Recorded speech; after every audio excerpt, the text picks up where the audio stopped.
Hey, Dr. Coleman, can you overdose on Suboxone? Well, probably not, because Suboxone, it's an opioid, but it's what we call a partial agonist. What does that mean? Well, it means it goes to those same receptors in the brain that heroin, fentanyl, all the others work on, but instead of turning the switch on fully, it only turns it on about 70%, somewhere around there.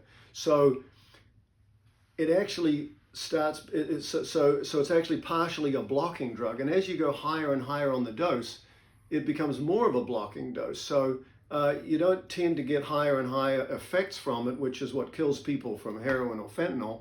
You know, as you go higher and higher on those doses, morphine, whatever it is, then you shut the breathing system down, and so people stop breathing and they eventually die. But Suboxone doesn't seem to do that. So thank goodness it's a really safe drug to use as a maintenance drug.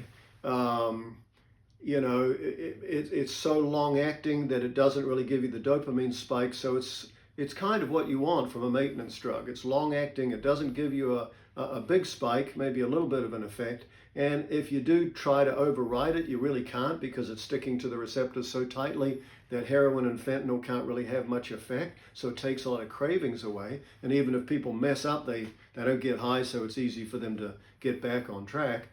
And if they try taking lots and lots and lots of it, they don't die. I've never heard of a case of a patient dying from taking too much Suboxone. They might get really sleepy. In the early days, there were a couple of reports out of France where people combined Xanax and benzos with Suboxone and they died. But, that's just a handful of cases, and who knows what actually happened. So it seems to be very safe.